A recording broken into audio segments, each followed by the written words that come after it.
In today's episode of Getting Geeky with Game Relief, I sit down with Kenneth and Malcolm to find out if it's innocent until proven guilty or guilty until proven innocent. Plus, a giveaway they're doing. Then the usual, but first, a message about our sponsors. This episode of Getting Geeky with Game Relief is proudly being powered by Torres Games, who are bringing Serpent Master back to Kickstarter the first of next month.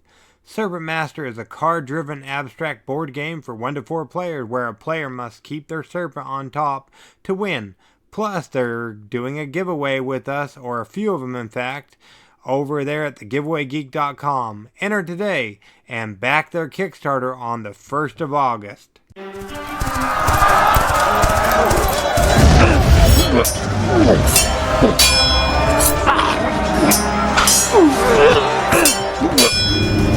Getting Geeky with Gamer Leaf, the podcast in which one man strives to level up his geekhood and helping you do the same, one battle at a time.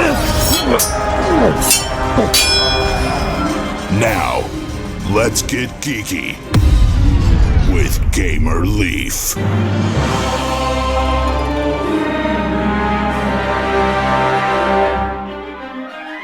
Welcome to Getting Geeky with Game Relief. You've probably heard the phrase coined, innocent until proven guilty, but have you ever heard of guilty until proven innocent, especially in a game form? Well, today's your treat. We're joined by Kenneth and Malcolm, the creators of a new game called just that, Guilty Until Proven Innocent. And you guys are the creators and masterminds behind this game, is that right? Yes, I am. I'm Malcolm. And I'm Kenneth. Awesome. Thank you so much for joining us on Getting Geeky with Game Relief. We really appreciate it. Yeah, thank you. Yeah, no problem. No problem at all. Now, before we jump into your game, let's rewind a little bit if we could. How did you guys get into playing tabletop board games? Or do you just play card games, or do you play them both? Got into card games at a very early age. I remember I played Mafia for the first time in 2014. It was a nice, fun, thrilling game. And what about yourself? Was that Kenneth or Malcolm, just so people know who's talking? It was Malcolm. What about yourself, Kenneth? How did you get into the world of tabletop board gaming? Well, in tabletop board gaming world, one of the first games I ever played was quote unquote Monopoly, and I had sort of fun with it, but after a while, I just kind of didn't like it anymore. But then there was like one time I played Cards Against Humanity, which is sort of fun, but yeah, I'd like to play that game again. That game is like pretty alright, but like other games like. Let's see, what's another game I like to play? I like to play Uno. Uno is kind of fun in its own little regard. So yeah, that's kind of like how I got into like card games, rather simple card games at that. So yeah. Awesome. Yeah, I'm a big Uno fan. Before I found out all the games that are out there, especially on Kickstarter and any other hobby games they have out there, I used to collect Uno cards. I forget how many we had, different editions when we went through our box. It was 30 plus, I think. Oh, really?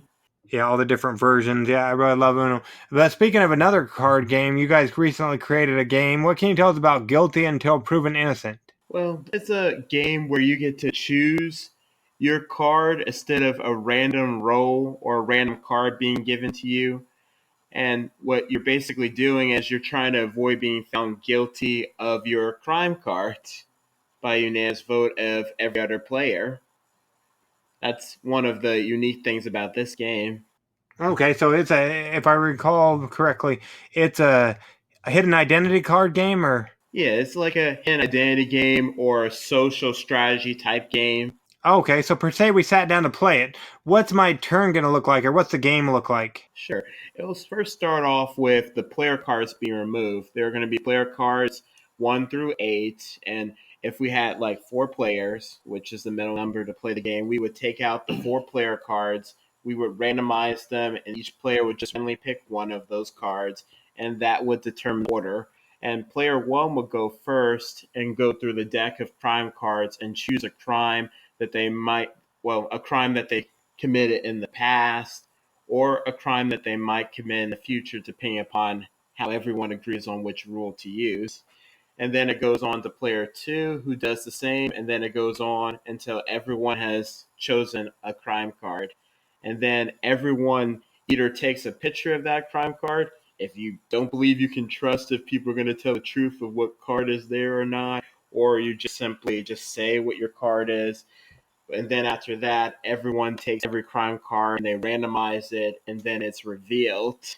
And now people can begin to accuse each other of choosing a certain crime card. And it all starts with player one and continues until everyone has received a crime card. And it holds up to how many players? 8 or how many?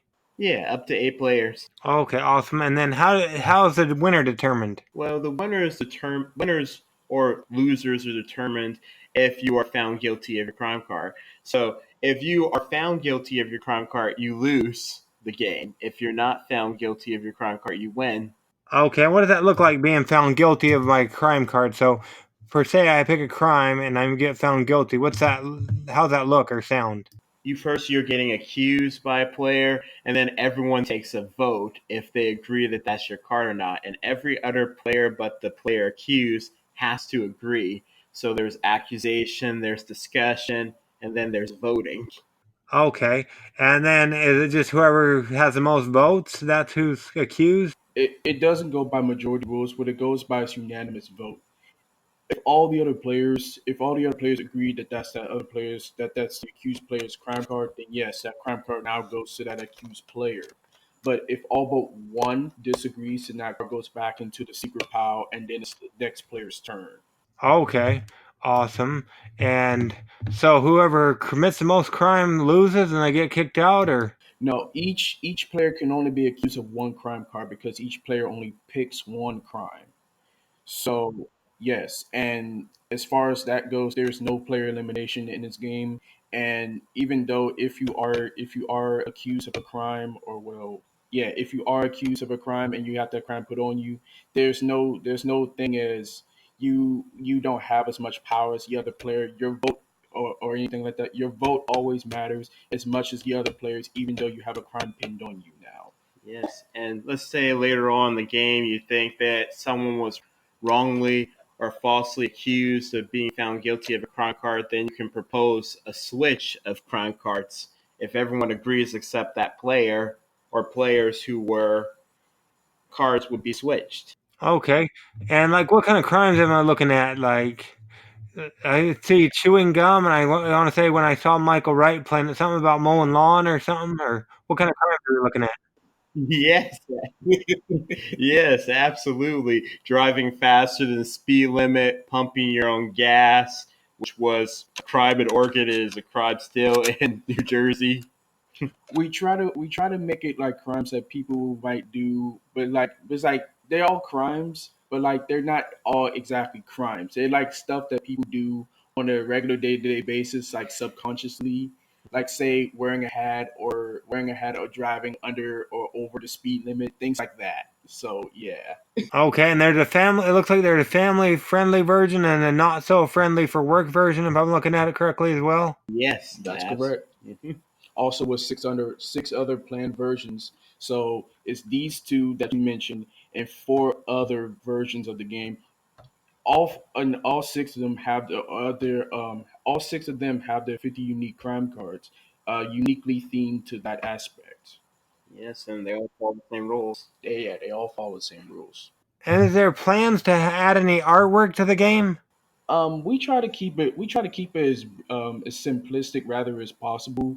If we do like artwork and stuff like that, it'll probably be like we don't know where to go with it. It's probably like I don't know, like stick figures you see like on like a don't do this warning, don't do that. Like no soliciting. There'll be like a stick figure guy hanging around a building or something like that. So he was like, no, I don't think we'll do anything like that. Okay, so that makes sense. So when it comes to guilty until proven innocent, choose your crime. What makes your game pop is when my audience should go check out the Kickstarter, and if they like what they see, back. Well, it's a very unique game. Instead of like other games, you getting something random and having no choice over it, this one lets you choose your card. It lets you strategize and play a bigger role in the game. And from among the many different playtests we've had, everyone has enjoyed it. No one has gotten mad or angry if they lost the game. We actually had one time when everyone lost and everyone was still happy and wanted to play it again. So this is a game that can bring people together and it doesn't make people angry and not want to play again, like, I don't know, say Monopoly. Oh yeah. That game really must have rubbed you wrong then. It brings a lot of angry people around. It brings the ugly out of people, so to speak. And word on the street is you're doing a giveaway with us over at thegiveawaygeek.com. What are you guys giving away? Yes, we're giving away a copy of Secret Hitler and an Amazon gift card. For $35. Awesome. So I've never played Secret Hitler. Why that game? Oh, Secret Hitler is a hidden identity game. And you are either going to be on the liberal team or you're going to be a fascist. And the fascist goal is to elect Hitler chancellor either after passing 3 fascist policies, or if they pass 6 fascist policies, they win the game. But depending upon how many players you got, either Hitler doesn't know his or her support comes from, or they do know where support comes from. So it gets a little tricky. And yeah, so if they want to jump over, we'll also put the giveaway, the different things they can do to enter the giveaway down below in the show notes of this episode, so they can go ahead and enter right away. And then they'll be able to, by signing up, they'll be able to give you their email address so you can email them upon relaunch of the game. Is that right? Yep. Awesome. Well, yeah, so we don't want to keep you guys all night. So Minus coming there to your hometown to stalk you. How can people go about keeping up with you and everything you're doing over there with Guilty Until Proven Innocent? Sure, you can go to our Facebook page. It's Guilty Until Proven Innocent Game at Facebook, where we're constantly making updates about the game and about different things. We have 2 videos up on our Facebook account where we're talking about the game, and I'm talking a little bit about how I came with the game over the past 4 years and all that jazz. And the second video is mainly me. I'm teaching how to play, how to set up and play the game, as well as like other things. Like I'm mostly showing like the box, the contents, how to win, how to lose, so to speak, and things. Awesome. And the Unfiltered Gamer, it looks like he did a review of it as well for you guys. Yes, he sure did. He said he had a very interesting time on the live stream, and I got to see it firsthand. They were accusing each other left and right. Yeah, it was a sight. It was pretty enjoyable to watch. Yeah, Who ended up winning? I didn't get to watch the whole thing. everyone won that round. Even then they was just like, oh, we got to go again. They even stated before they played that game that they played it at least 3 or 4 times off camera earlier that day before they started playing it for that stream that night. Cool. So they liked it that much. That's good. We was very excited to hear that part too. Yeah. Awesome. And I talked of keeping up with you, so I know right now we're focused on Guilty Until Proven Innocent, but somebody's listening later on down the road after the Kickstarter's fulfilled and everything. Is there any secrets in your back pocket that you might be working on for the future? Besides the other versions of the game for Guilty Until Proven Innocent, I am thinking about yet another hidden identity game that I was working on in college, but we'll see about that. Okay, awesome. Well, just make sure you go ahead and make sure you enter that giveaway that we have listed at the bottom of here, as well as check out their Kickstarter page and see if it's a game for you, and head on over and back it so we can make Guilty Until Proven Innocent, choose your crime a reality. And like I said, we don't want to keep you guys all night, but we really appreciate you coming on, getting geeky with Game Relief with us to talk all about Guilty Until Proven Innocent. We appreciate it. We appreciate it too. Yeah, thank you for having us. Yeah, no problem at all. Wow, that was great sitting down with them. Now I even more want to play this. If you feel the same way, make sure you jump on over to their Kickstarter page and make sure you check out their giveaway. We'll have it at the bottom of the show notes here of our episode, as well as over there at thegiveawaygeek.com. I wonder if y'all win the contest. Where are we going, Batterina? Kickstarter corner! The king has gone mad. Well, madder. He's throwing people into the dungeon left and right to try to uncover the conspiracy to unseat him that surely exists. As his favored crew of dungeon keepers, torturers, and psychopaths, your job is to turn the screws on these unfortunate yokels and get them to confess. The best torturer will be awarded the title of head warden, and the rest, well, best not to think about it. Did that sound familiar to you? Well, good thing I'm here then. It's a story of Talk You Fiend. Talk You Fiend is an easy to learn, blind action game for 3 to 6 people with an average playtime of 30 to 45 minutes. Apply a bit of pressure or a lot, we won't judge ya, and outsmart your fellow jailers to score prisoners and leave your opponents with the stinging shame of failure.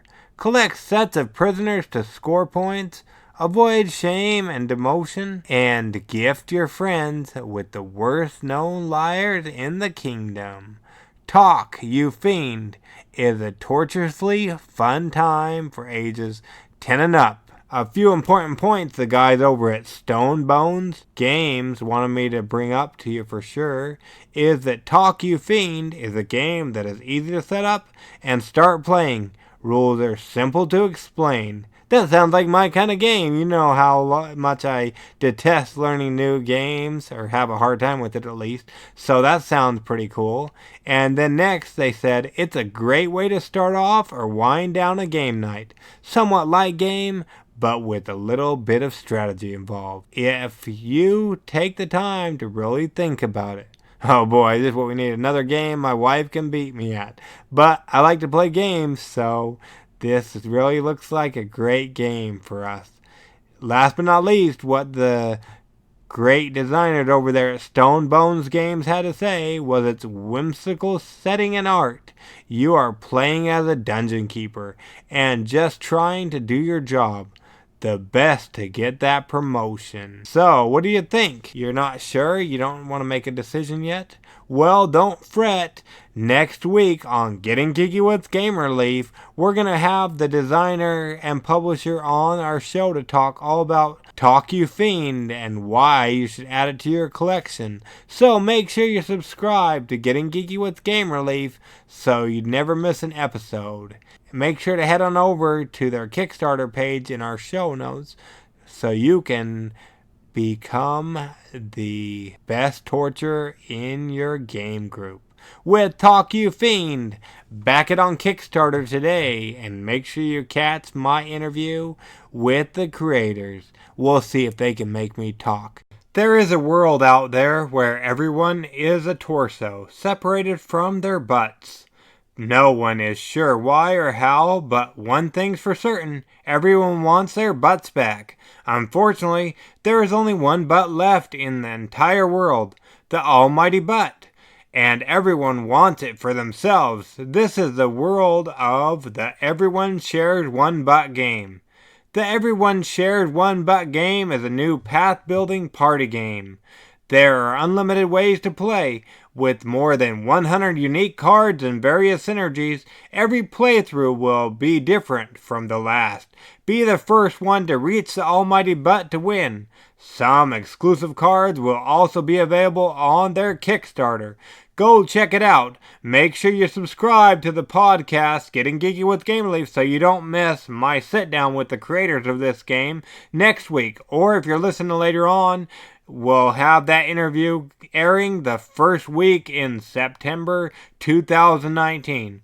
If you don't have a game where there's only one buttocks, make sure you go back the Everyone Shares One Butt game before September 25th, 2019. And make sure you head on over to thegiveawaygeek.com. We've got some awesome giveaways going on. More being added every day almost. So make sure you check that out. And let's go ahead and close this episode out, shall we, people? If you liked any of the games we talked about in today's episode, make sure you check out their Kickstarter campaigns to show them and us a little love. Backing them goes a long way. Plus, make sure to stay up to date on all the giveaways we're doing over at thegiveawaygeek.com. There will be at least 2 to 3 new giveaways going live over there next week. It's our least favorite time as well as yours. So until next episode, make sure you go ahead and get geeky, stay geeky, and bring others in the geek fold by sharing our episodes with others, as well as keeping up with the giveaways we're doing over at thegiveawaygeek.com. Game Relief out.